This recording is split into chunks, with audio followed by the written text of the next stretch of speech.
welcome to the Rethink Leadership podcast, available on all platforms including YouTube if you prefer to watch.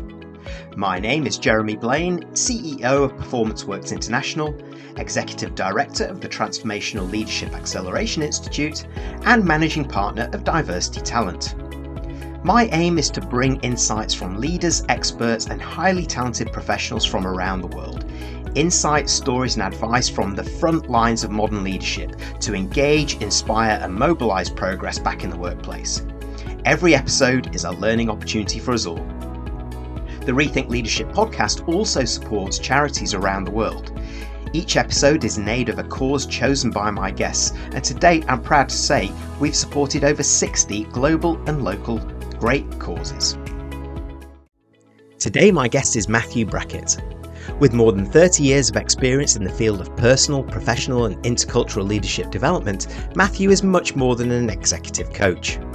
Matthew has a broad international and intercultural experience in leadership, educational and consulting roles in Italy, Ireland, England, Colombia, Chile, and Mexico, as well as having been a special staff officer and chaplain in the United States Navy, serving both with sailors and Marines. He's a passionate educator and speaker about managing the human element in personal, professional, intercultural, and organisational contexts. We discuss the differences between coaching, mentoring, counselling, and being a confidant, their importance and when to use them, pulling on Matthew's experience in the US Navy as a chaplain and as a corporate leadership Swiss Army knife. This episode is in aid of UNICEF as a thank you to Matthew for joining us. We've made a donation to this fantastic organisation which works in over 190 countries and territories to save children's lives, defend their rights, and to help them fulfil their potential from early childhood through to adolescence. And they never give up. Hi Matthew, please introduce yourself, your incredibly varied career, and something about yourself that maybe not many people know. Thank you, Jeremy. Thank you very much. So Matthew is my name, and from small town New England's the 10th of 13 children, which people always find fascinating.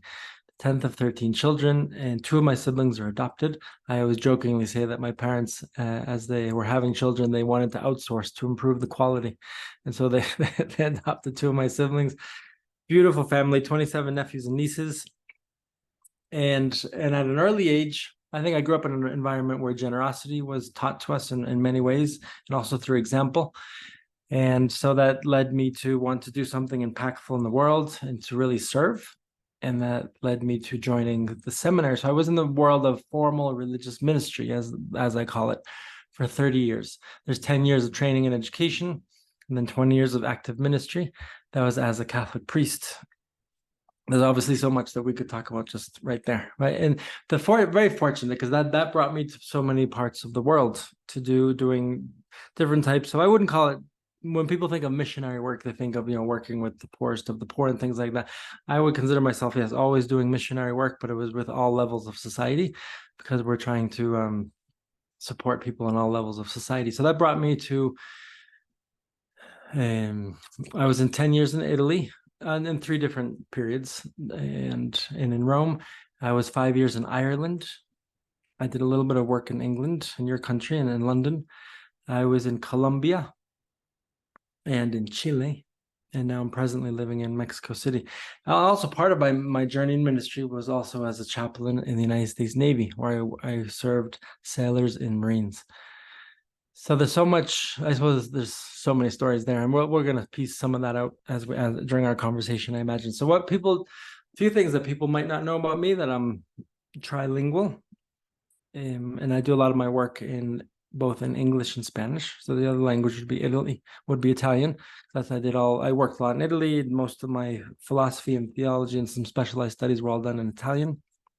Other things that people might find interesting, and then this is more specific, Catholic specific, is I had a very close relationship with Pope John Paul II, which some people would remember, especially from our generation. And to really people find it fascinating. Not only that, but also, there's a lot of mystery around the Vatican. And so being able to work there, being able to go up to the papal apartments and, have access to all of these different things that people usually don't have access to, that people find that intriguing. And so much so that when I said goodbye to John Paul II in 2004, he died in 2005. he gave me two gifts. One was, the little white cap that popes wear. So he gave me one of those that he had worn, and what they call a chalice, so the cup that priests or popes would use at mass, one that he had used during the celebration of it. So he gave that gift to me. A lot of people don't know that about me. Another thing is also being in Rome. I was able to be at when they were recording the Passion of the Christ, and to be close to Mel Gibson and people that were making that movie. That was fascinating for many levels, just because I'd never been at a production of a film, and to see that and to be close to these people that were very involved in making that. And one last thing that people might know is I'm sort of what I would call a discouraged musician. I love music, and I always wish I could have. I play some instruments, but that's something that I want to continue to pursue, even just personally, because it's so good for the spirit. Playing music, singing is something that is very life-giving. At least that's my experience. So there we go. There's a few bits and pieces. Wow, you're right. There's quite a lot to unpack there, isn't there? I mean, it's kind of a conversation in one right there. What a family background, and I can start to see how that foundation of generosity, of thinking about others, service to others, sort of took you forward. I was actually going to ask you whether it was the Vatican you worked in, and why Latin is not your fourth language then. Right. Well, I studied Latin for 8 years, so I can read it and all that stuff. But I yes, I have a very difficult relationship with Latin. It's a very complex language, but it might just be the way it was taught to me that I created sort of a rejection. But yes, I am familiar with Latin, but I don't speak it. Don't worry, we've all got a strange relationship with Latin, I can tell you, and a very difficult one trying to understand it. You're right. I do remember, I am from that generation that would remember well Pope John Paul II. Mhm. And I just remember sort of seeing, just seemed like a really nice man, and somebody that could provide great comfort for others, that inspired, and so on. And it must have been such, gosh, so something for you to be so close. It was, yes, man. There's a lot there, but it was a great gift and privilege. And I think something that maybe I didn't realize at that moment what that meant, and not only what he did for people inside the church and the faith world, but also when we think of his background coming from communist Poland, and between him and President Reagan and other people that really influenced the fall of communism and so many other areas. And he's the Pope that most. And he was Pope for 25 years, and he was young, so he visited I don't know how many hundreds of countries, and he was just really, I suppose, teaching all of us how to reach out to others, and he did that on a continued basis. Yeah, and then so from Pope John Paul II to Mel Gibson, that's quite a journey you've been on, I have to say. Yes, as anything, they're always, even Pope John Paul's like be a controversial figure. Mel Gibson can be too, but these are all just windows into the reality of life and what people go through, and the reality of different, church, whether it be then cinema and Hollywood. And so, yes, fascinating windows that I've been fortunate to be able to gaze into. Well, it sounds like I need to invite you back on to have to have another conversation here, to get some light into those other windows that you're talking about. But I'm going to fast forward from there, Yes. because you've used that experience to be a coach, a mentor, a counselor, a confidant from a leadership perspective. And in fact, you describe yourself from a business perspective these days as the human version of a sophisticated Swiss Army knife for leaders. Tell us more about that. Right. Yes, that occurred to me one time when I was just trying to write, as we do in entrepreneurship, and trying to figure out who we are and what we do. And that image came to me because I'm very fortunate because of my life experience. I've been exposed to so much, and so the Swiss Army knife came to me because just it's multi-purpose and can be used for so many different things. And I would like leaders, senior leaders, to see me as someone that can do that for them. And what some of those aspects are, well, my global mindset, my intercultural versatility, because not only did I work and live in all those countries, and when you do so in ministry, you really become part of the fabric. You're not there you don't even feel like an expat or as a tourist. You're there as part of the fabric, part of people's lives. And also in the being in the church, as I worked with people, I lived in a house and in community, or I directed institutions that had 30 representation of 30 nationalities. And so the intercultural versatility is huge, and especially in today's world. Knowing how to navigate complex organizational politics and dynamics, and being part of the largest and longest lasting institution in the world, right? And having leadership roles there, right? And then in that church, then there's the religious orders. You would have heard terms like the Jesuits, the Franciscans, Dominicans. So I was part of a global religious group, religious order as they call it.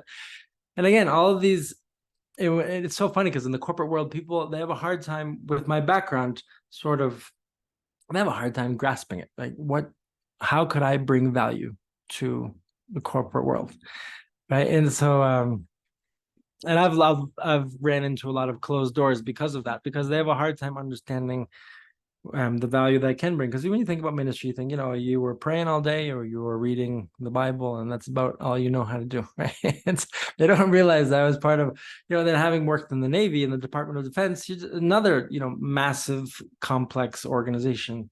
So navigating all that, and on a global and intercultural level, I think I'm very good at that, and the politics that come with that, and being able to work in Spanish and English. My expertise in DE&I, which is it's a complex topic, but it's also it's what everyone's talking about now. And so and then my expertise in people and in personal leadership, my expertise in professional leadership, and some of this is based on experience, on so many years of service to individuals and of counseling and coaching and mentorship. But also I tried to always back up everything I do also with an academic preparation. So a bachelor's in philosophy, a master's in spiritual theology. So if someone, even another aspect of this is faith-based, anyone who wants to do faith-based work, I can do that. Now, I don't market myself as that, and that wouldn't be what I do on a daily basis, but people know that's one other aspect of that Swiss Army knife that they know that they can use because of that. And a specialized degree in personal development, and then a master's from Penn State in the psychology of leadership. And then something when I was in Chile, I did a degree on family education and counseling. So everything that I do, I've always tried to back it up with the academic, not because that's everything, right? Experience is so important, but when you can back it up with a solid academic foundation, I think it's much more valuable. And then I do a lot of, couples work, so romantic relationships, my social and cultural and emotional intelligence work that I do, ethics, which is a big deal, ethics in life and leadership, crisis management. So those are all the different things that I refer to with the Swiss Army knife. Now there's a downside to it, as we know, the people like they're looking for specialized. They want something who's very specialized, and I am, but I think I bring a lot of other services that come with those specializations. I could do with one of these Swiss Army knives. I can tell you, not for the first time doing these podcasts, Matthew. I'm feeling like I've achieved nothing in my life right now, listening to you. And it surprises me, although it doesn't in some ways, because I come across leaders like this and organizations like this all the time myself. The closed mindset where they could kind of look black and white at one aspect of you or your career and say, well, how can that help? It's like managing a complex audit. I'm sure there is no more complicated organization than the Catholic Church. I mean, surely. So leading through that and collaborating and bringing people together is what you bring there. And I'm starting to understand why you also use 4 terms, which I'd like to go into, because you use coaching and mentoring. And I've seen a lot in your biography around being a confidant and a counselor.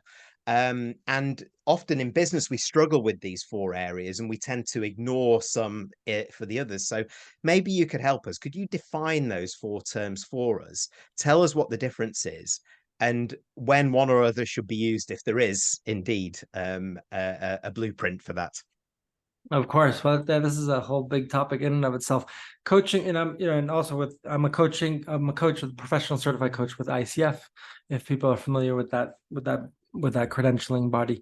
So coaching, the way I always present coaching and the way I present my services is that I offer, we sit in kind of different lanes. So coaching is the art of listening, of very curious listening, and very creative and powerful questioning, with the conviction that the client, the coachee, has the answers inside of them. That's the easiest, simplest way that I can. And so it's a coach facilitates a process of discovery of those answers. I very much believe in that process because there's nothing is so powerful when someone is able to discover their own answers. And it's very easy for us as human beings as we switch to advisory mode and we switch to telling people how they should live their life. And oftentimes we do so with the greatest of intentions, but it might not be meaningful. We might be really missing the mark, even though we're doing it with the greatest of intentions. And so having that patience, and that's a space that I'm very comfortable in, is the one-on-one, and also just the ability to listen and to ask questions, and to where people feel comfortable and valued and seen and respected. And then they have that safety and security where they can go through that process of self-discovery. Now, that's an art that we can always have to grow in that art and grow in exercising those muscles. It's never something that's easy and that comes naturally. So that's how I understand coaching. Mentorship is really more about someone who's a little bit further down the road, even just a few steps ahead on the road, and is where you, through your own experience, you're helping someone navigate those next few steps on their journey. And mentorship, that happens in so many fields. And oftentimes, when it comes to mentorship, it can be about very specific to fields of work or hobbies or whatever it is. But in ours, it's really the work that I do. It's the part of it. It's the art of winning the game of life, right? And so, mentoring people on how to live life better. That's why my motto for my business is lead better, love better, and live better. And we won't get into this today, but I've been through a lot of challenges. Even the decisions that I've had to make have been very challenging. And usually there's different things that lead to large decisions. And it's oftentimes I say there's 3 doors that lead to decisions and change. The door of love, the door of dreams, and the door of pain. And I've had to walk through the door of pain a lot to be able to, but I think that offers a lot of value, that when we're able to walk through that and integrate pain and become what I call befriend pain, I think there's so much that we can then, in that mentorship aspect, is to help others walk through their pain in a more meaningful way. Confidant is more of an umbrella concept, but I think because of ministry, confidentiality is a huge thing for me, and it's a space that I've lived in for so many decades, and I think it is very valuable, and it's undervalued in my view in the world today, where we're not good at keeping I don't want to say keeping secrets, but you understand what I'm trying to say. But we're not at holding the sacredness of someone's information, someone's personal life, holding that very close to our hearts and maintaining that sacredness. We're very lazy, or we're just very careless in the way we deal with other people's information. And so confidant is really that it's someone that I can trust and I can share things with, and where I feel safe. So that's sort of an umbrella topic. Now, when we talk about counselor, there's a lot of counseling that I've had to do, and I would differentiate it from therapy. Therapy is more about how do I understand my present in the light of my past, and the coaching that I do is more about how do I work towards the future in light of my present. It's more about envisioning, we're moving forward. Both are very important. And in coaching and the work that I do, there's things from the past that obviously come into play. But coaching is very forward oriented into visioning, and therapy is more about understanding our past and then healing that needs to be done so that I can understand my present better. And so counseling has a lot to do with, I suppose and I also present myself as an advisor, and that's more about, when you share everything that you're telling me, well, then from my own experience and from having worked with thousands and thousands of people, there might be some things that I could offer you for you to think about. options and viewpoints that you might not have thought about. So as the advisor in counseling and methods, so I really sit in those different lanes when I'm with someone and I explain that to them. So hopefully that's been helpful to explain what those terms mean. They really do. In fact, I talk about myself. In my job, I talk about those differences, but you've clarified more for me, I would say here, and given me some really useful ways of looking at both of those or all four of those things, um, which I think would be very useful for those tuning in as well, because we all probably need a bit of all of those. What do you tend to see in the corporate world as far as the greatest need out of all of those four, Matthew? I think I want to go back to just the human experience. In whatever world we're talking about, the human experience is that we are mysteries. I don't mean to get too philosophical. We are mysteries to ourselves. And we are, as human beings, we are relational. And so we discover ourselves through the eyes of the other. So this relationship, this one-on-one relationship, whether it be in any of those fields or of coaching or mentorship, confidant, is very important for us, because when we transform our thoughts or we transform our experiences or our emotions, when we transform them into words, we take more ownership of who we are and what we're living. And when we communicate it to someone else, whether through writing or through words, through verbal language, we're able to hear ourselves. And we're able to hear ourselves say things that we probably had never heard ourselves say before, and discover things about ourselves that we hadn't discovered because we've gone through that process. But we need someone else to be able to do that. And we need someone on the other end to be able to listen to us, to sort of embrace that message, to allow that message to, and then to mirror it back to us.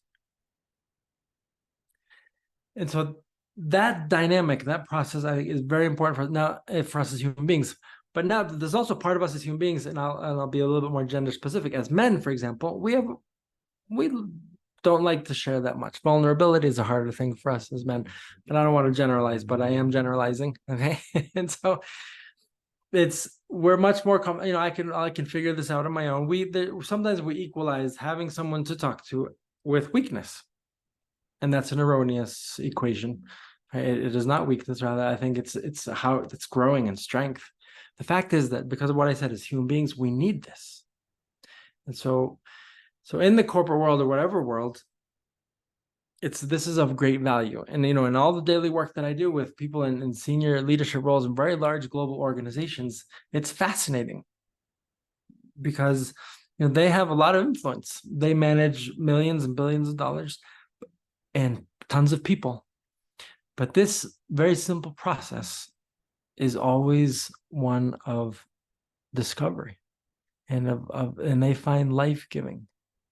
And it's not because of anything really I say, but it's the process that I facilitate. Now, there's advice that I offer and things like that, or education that I can offer. But it's the power of it. And so I would really, in the corporate world, the difficulty, I guess, is that the more we grow in leadership, the more the ego is very present. And the ego it's a natural thing that we all need as human beings, but it can sometimes get in the way. It can be blinding.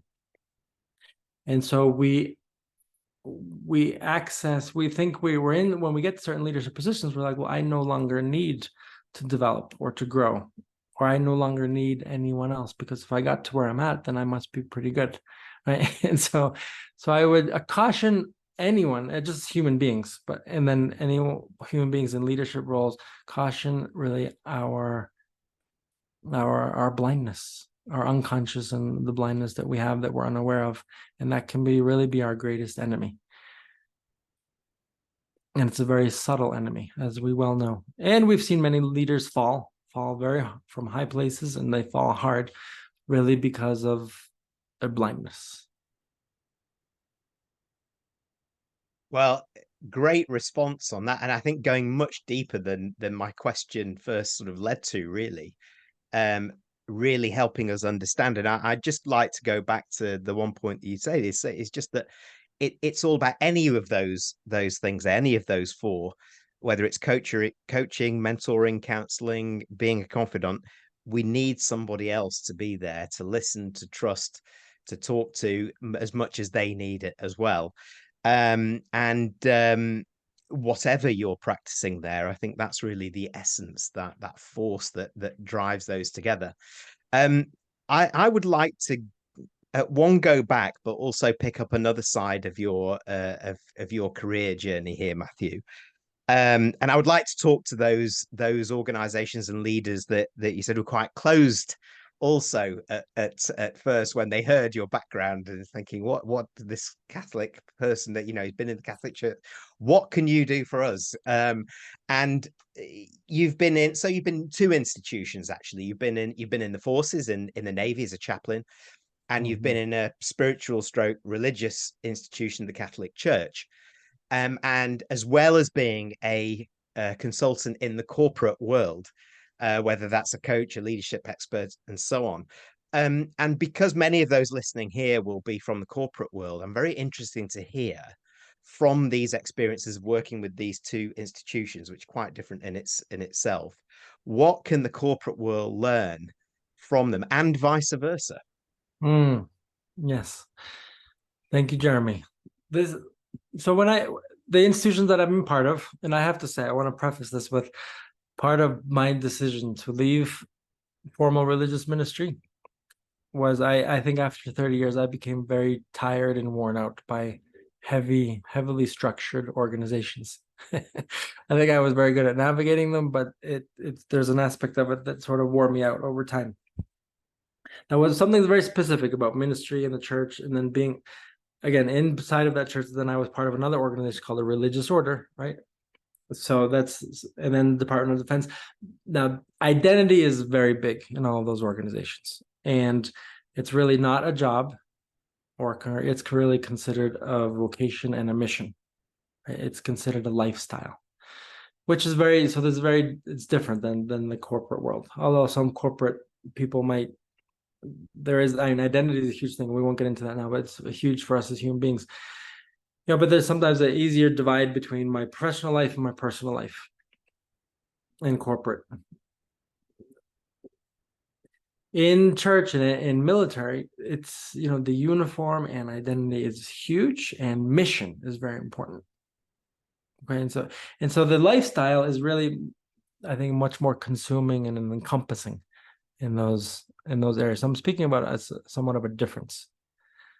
And we could say that some people in the corporate world live it like this as well, right? And rightly so. And then we could talk about, life work integration and balance and all those things. But the fact is that I was part of organizations that are highly structured and highly mission focused, and identity is huge.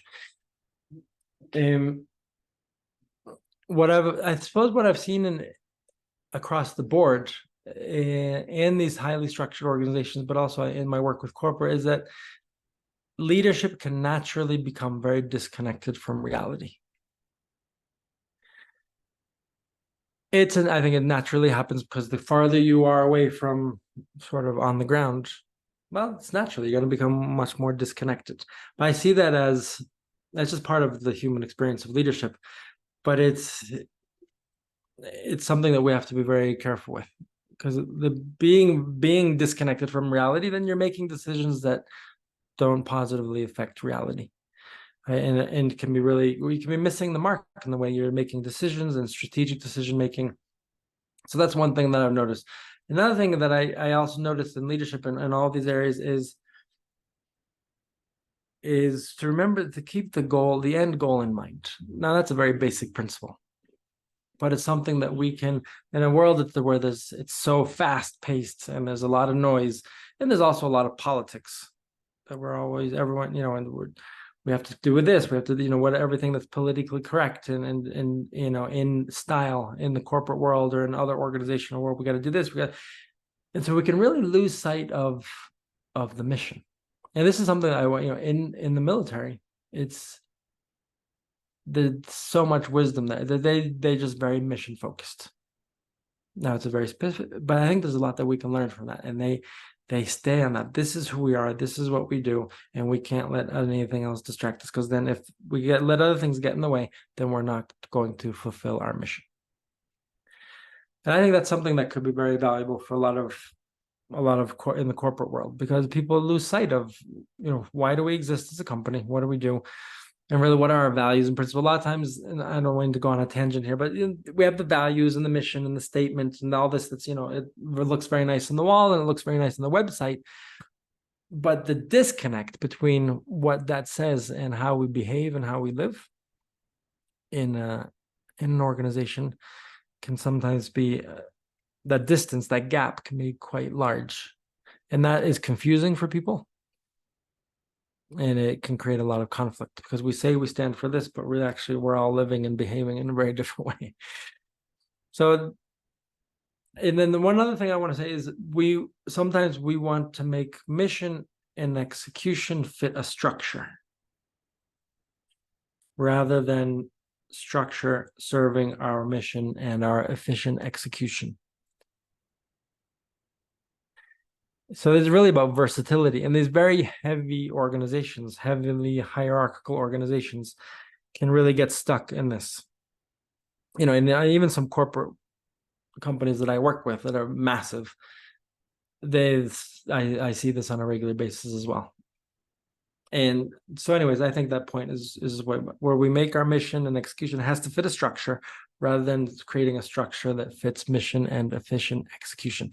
And one last thing is, whether it be church, because we say the church, we say the military, or we can say a name of a company,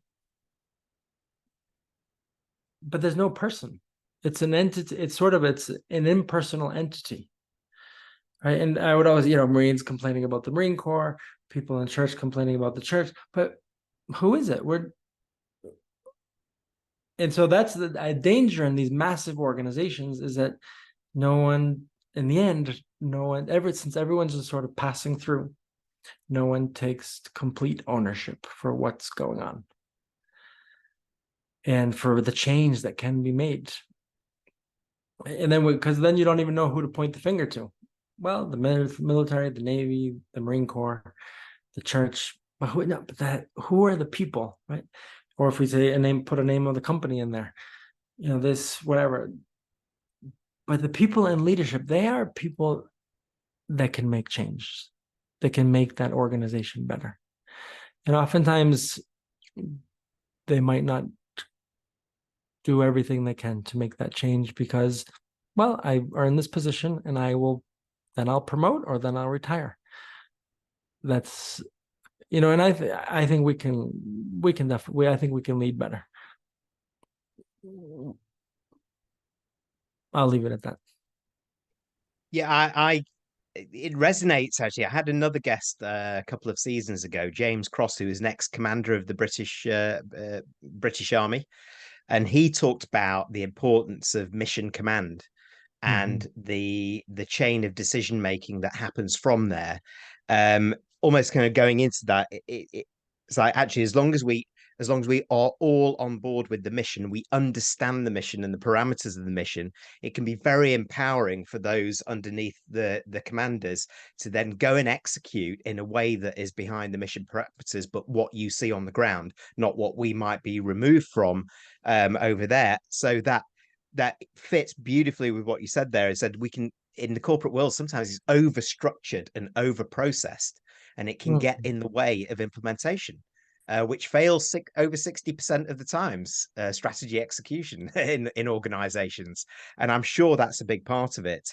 And that final element, when you were talking there, for me, I just boiled it down to just make it human centered, because yes, we might be working for Unilever, Procter and Gamble, or whoever it is, but actually we're all people, and the leader is a person too. You don't know what's going on inside there. The individual contributor is a person, so we all need to be much more human centered. To come back to that, and as you were talking, I was quite interested to know that you must have therefore had experiences of coaching or mentoring people in the Navy, of course, in the corporate world, and maybe even in the church. And without naming names, of course, can you give us examples of the type of conversations and maybe similarities that you found sort of across those, or major differences? But really, in all my work, in different countries, different cultures, different languages, different environments, I found that the human person is the human person. The expressions sometimes vary, but the problems we have, the challenges that we have, the circumstances are different, but in the end up being very much the same. So, and I think I want to go back to, I suppose what I want to, and this will lead us probably into the next segment, is people have a need, a basic need. And I think as leaders, or as in a family, if we talk about parents or in relationships, if we're able to do this, everything changes. We all have a need that we want to be seen. We want to be listened to. We want to feel valued, recognized, appreciated. And we all want to know where we stand. And I would say that's also where feedback comes into play. So in all the different roles that I've had, and of sitting with people in all those different spaces, that's when you help someone feel that they are seen, listened to, and whatever they're going through, whether it be something very joyful and ecstatic, or whether it be something very tragic, that they're able to sit there and sense that they are seen, listened to, valued, recognized, appreciated. It's a great service that we can offer to human beings, to others. And going back to what you said about the human element, whether you're, a CEO or if you're just starting an organization, you have those same needs. Now, the problems you're dealing with might be very different, right? The higher you go, the larger the problems, right? And the more complex the decision making. So being able to create that space of I always talk about as a confidant, as confidentiality, of a safe space where people can share what they're going through, and kind of take away the facade and take away the titles. It's a very liberating. Now, it's very hard for humans to do that, but it's very liberating.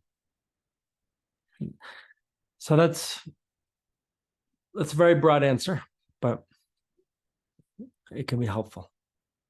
Right. No, thank you for that. And it resonates with the messages that you talked about before. And it's no accident that a lot of the research coming out over the last, particularly over the last 5 years, when we also count the pandemic in this, has brought out the need for organizations, their leaders and their managers to be more human centered in their approach, but also the need for leaders and managers to be supported in the same way, because they have the same angst, the same worries, the same anxieties, and they're starting to talk about that more. So they're probably there before as well, but they started to be there. Right. So the importance of coaching and mentoring, and even embracing counselling and finding that confidant who you can trust becomes so important for anybody, actually. Never Mm-hmm. mind, I mean, I'm maybe I can say leaders, but I could say absolutely anybody. But I will summarize with this, and it's been such an insightful discussion. I've written, you've probably seen me writing so many notes as you've been talking about here, and I'd really like you to try and distill this down now, Matthew, to 3 to 5 points or pieces of advice that you could offer modern day leaders about their own journey in business. So the type of people that you coach, if you like, their own Sure. development, their own self-care in what are really uncertain, unpredictable, and constantly changing times. Thank you, Jeremy. A few things come to mind, as you said. One is in intentional investment in my personal and professional growth. I'll sort of leave it at that. There's so many different things, but I say that this is all about self-awareness. Self-awareness, I say, is the greatest leadership asset, and the lack of self-awareness, one of the greatest leadership liabilities. The danger is that we, as human beings, we all think that we are perfectly and 100% self-aware, and the fact is that we're not. Right? That we have these blind spots. and the more we grow in leadership, well, the better I know myself, and so the more self-aware I would consider myself. And so again, going back to the point about where our blindnesses become our greatest enemies, but since we don't know they're there. So intentional investment in personal and professional growth. And creating mechanisms with this is creating mechanisms in an organization where I can get honest feedback. And one of those ways is also through the 360 assessments, which I find that leaders are very afraid of those. Like, because it's uncomfortable. But at the same time, it's valuable. And with that, we have to understand that any feedback we get always has a subjective element to it. None of it's dogmatic, but they're all sort of shadows of truth that when we put that puzzle together with all the different pieces, well, we see a lot more. We see a lot more about life. We see a lot more how we're perceived, how we're seen, my areas of opportunity. So that's one big topic around intentional investment in personal and professional growth. The other one is priorities. And this, when I work with people, I really meet them at that intersection between the personal and professional, so they protect their priorities. So I think priorities sometimes unconsciously or unintentionally suffer at what we would call the altar of success. And if the priorities suffer at the altar of success, well, is that really the altar of success, or is it like an imitation altar, right? If my priorities are suffering, am I really then successful? So what are my priorities in my personal and professional life, and how can I build my life and my routines around those so that I am protecting the sacredness of these priorities? Another element is surround myself with a solid team of advisors. Some people in leadership roles think that they have to have the answer to everything. And I see this in church, I see this in the military, and it was sort of like, if I don't know the answer to everything, then maybe I'm not good at my job. I'm not who I'm supposed to be. And so I have to know everything. No, you don't. Right. And the greatest leaders I worked with, they knew when their lane sort of stopped and their area of expertise stopped, and then they knew how to access advisors. And I was one of those advisors as a chaplain, where I was included in the picture so that they would have a better understanding of the situation and of possible ways to better deal with it. And so I think to surround myself with a solid team of advisors and to use them. And then one last thing is that, and I use coaching and training leaders, I always say one of the greatest gifts that we can give our people is the gift of clarity of communication. And communication is so important for us as human beings. Well, it's something that we all struggle with. And so oftentimes we struggle with clarity of communication, but our human brain needs clarity. And that's why feedback, going back to what I said before, feedback is so important. People want to know where they stand. But as humans, we have a hard time giving feedback because we don't know how to present it, how to couch, especially if it's challenging. How am I going to be perceived? How it's going to be interpreted? Blah, blah, blah, all that. But clarity of communication, whether it be in romantic relationships, whether it be in families, whether it be in professional life, is so to be the gift of clarity of communication. So thank you, Jeremy.